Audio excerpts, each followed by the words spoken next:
This movie probably features my favorite needle drop of the year.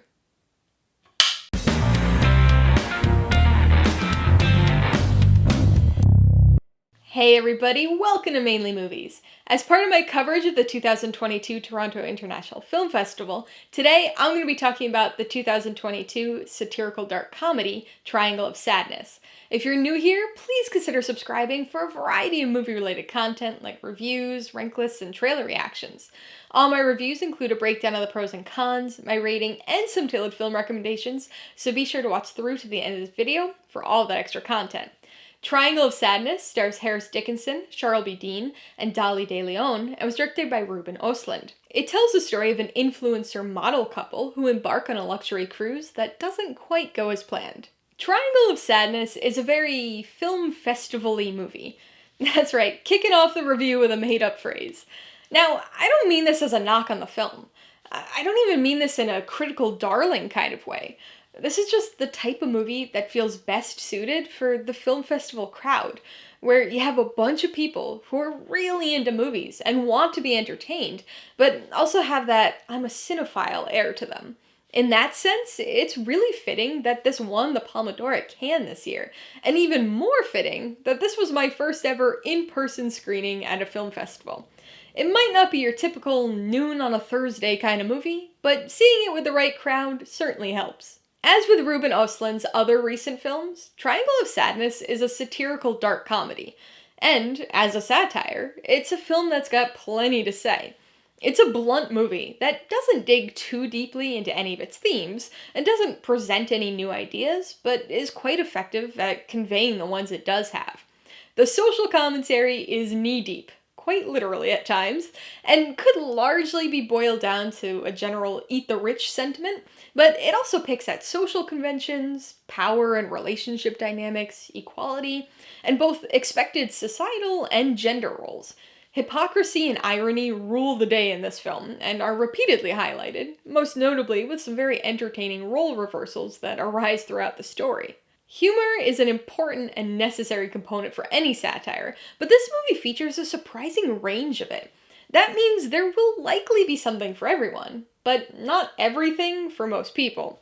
I realize that concept could be applied to most comedies, but it seems like this will be especially hit or miss for the majority of audiences. The film glides through a number of comedic styles, but seems to most frequently excel with its situational comedy. Simple things like a squeaky windshield wiper, repeatedly closing elevator doors, and even a hotel lamp with no switch elicited stifled giggles at my screening. Reactions and awkward interactions also reign supreme here, with Dickinson doing much of the heavy lifting with relatable facial expressions, entertaining speech patterns, and excellent comedic timing. But not all of the film's humor is as subtle as funny expressions or comedically awkward pauses. Some of it is irreverent, some of it's over the top or excessively drawn out, and some of it will make you think twice about that trip to the concession stand. The extended gross-out sequence is as lowbrow as it gets, but I'd be lying if I said it wasn't my favorite part of the whole movie. The inclusion of new noise by Sweden's own Refused was just the sonic cherry on top. With its overstuffed ideas and wide-ranging humor, Triangle of Sadness was already a little uneven. But where this film really falters is with its structure. It's broken up into 3 individually named parts. Now, that probably doesn't sound that strange. After all, most films follow a 3-act structure. But despite all including 2 of the main characters, and playing out in a mostly linear way, these 3 parts feel tenuously connected. By the end of the film, the thematic through lines are recognizable, but in terms of plot, characters, genre, and even style, each of the 3 parts almost feels like it could be its own distinct movie. This odd structure also impacts the pacing of the film. Some sections feel well-timed, but there are a lot of moments and ideas that are frustratingly dragged out, especially during the slow Part 3. At 149 minutes long, this film overstays its welcome, and could have used a 30-minute trim to tighten things up. Much like its large ensemble cast, Triangle of Sadness is a film of pieces. Some of its pieces are great, others not so much. Some pieces work well and feel like they deserve to be there, while others seem out of place or underutilized. It's a bit of a self-contradictory film. There's a lot going on, but the plot can be very concisely summarized. It has a lot to say about a lot of things, but doesn't feel like it adds much to any conversation.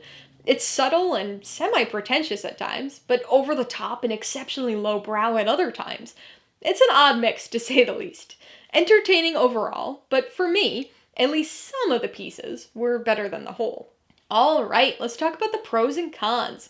Pro number 1 is the offbeat humor. So I hesitated a little to actually include this as a pro, because the comedy here is very mixed, but I did find myself enjoying it more often than not. I'm a big situational and reactionary humor kind of person, so even though some of the stuff here was a little uncomfortable or drawn out, there was still plenty to enjoy, including the ridiculous Part 2 sequence that this film will surely be remembered for. The second pro is the satire. I realize that this could probably just be incorporated into the first pro, but I did want to specifically highlight its approach here. This one touches on a lot of things. Consumerism, social media, class structure, gender roles. None of these themes are new, or even particularly well explored in this film, but none of them escape its satirical lens either. It's less about the topics themselves, and more about the hypocrisy, and the ironic ways in which they're presented. On the con side, the biggest issue is the structure. Breaking the film into 3 individually named parts with very different focal points was an odd decision. Part 1 introduces some of the themes and character dynamics that get circled back to a bit in Part 3, but Part 2 is just a jarring transition on both ends. There is some thematic and minor story cohesion, but it feels more like 3 loosely connected short stories than it does one single feature film. Con number 2 is the pacing. This is an uneven film in many ways, but none more so than the pacing. Some moments fly by, while others are excruciatingly drawn out. The 3-part structure mentioned in the first con only exacerbates this. Each of the 3 parts has its slow dragging moments, but part 3 feels exceptionally drawn out.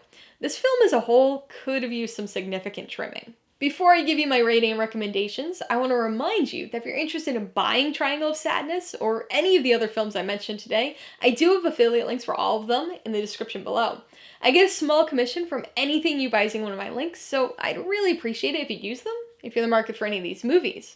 I'm gonna give Triangle of Sadness 3.5 out of 5 paws, though it's right on that 3.5 borderline for me. It's frequently uncomfortable and oddly structured, but the ensemble of characters and humorous satire of capitalism, social conventions, and power dynamics help to keep this one afloat. I would recommend Triangle of Sadness to people who like Ruben Östlund's previous films, or people who are looking for a quirky satire. This one's arguably a little funnier and more biting in its social commentary than Östlund's previous films, but it's a logical fit within his filmography. It's a little heavy-handed and a bit irreverent at times, but its key satirical messages shine through. If you liked Triangle of Sadness, I would recommend Parasite. This is another recent film that explores class differences and power dynamics, but does so in a very cohesive and satisfying way. If you liked Part 3 of this film, you might want to watch Lord of the Flies. This is a film that explores human nature and groupthink after normal societal conventions break down. And if you're interested in another Ruben Östlund movie, you should check out Force Majeure. It's a dark comedy drama that turns its focus on relationships and marital issues. Alright, a couple questions for you guys. Number 1, have you seen Triangle of Sadness? If so, what'd you think of it? And number 2, what movie features your favorite dinner scene? Be sure to leave your answers in the comments below so we can get a discussion going. Alright, so if you got some enjoyment, insight, or information on this review, I'd appreciate if you'd hit that like button. And if you haven't done so already, please hit subscribe while you're at it to see more videos like this. Till next time, this has been Alyssa with Mainly Movies, the way life should be.